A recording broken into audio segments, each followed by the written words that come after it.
Salut et bienvenue à ce nouveau numéro de notre rendez-vous hebdomadaire. Tous en mode projet. Je vais super bien et j'espère que vous vous portez comme un chat.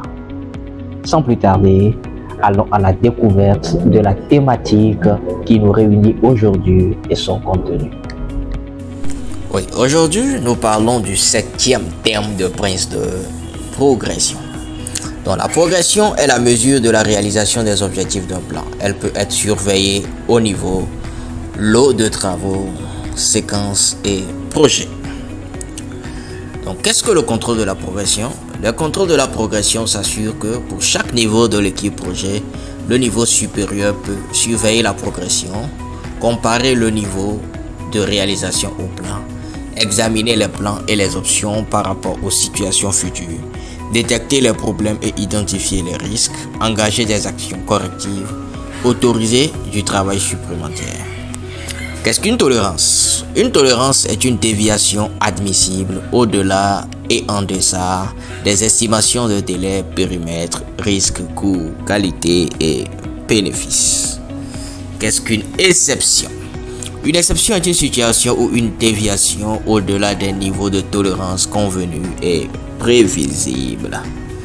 Quelle est la finalité du terme progression? La finalité du terme progression est d'établir des mécanismes pour surveiller et comparer les réalisations effectives par rapport à celles prévues, fournir des prévisions pour les objectifs et la viabilité continue du projet, contrôler toutes les déviations inacceptables.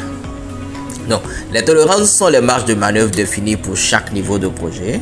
Elles s'appliquent sur chacun des 6 aspects de performance d'un projet, à savoir la durée, le coût, le périmètre, le risque, les qualités et les bénéfices.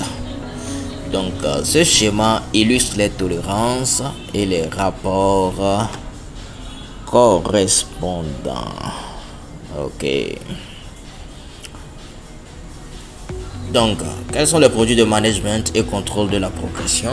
Donc, pour le référentiel, pour le contrôle de la progression, on a le plan de projet, le plan de séquence, le plan d'exception et les lots de travaux. Pour la collecte et communication des retours d'expérience, nous avons le journal des retours d'expérience, le rapport des retours d'expérience.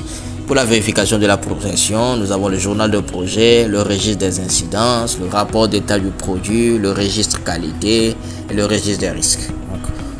Pour communiquer la progression, nous avons le rapport d'avancement, le rapport de progression, le rapport de fin de séquence et le rapport de fin de projet.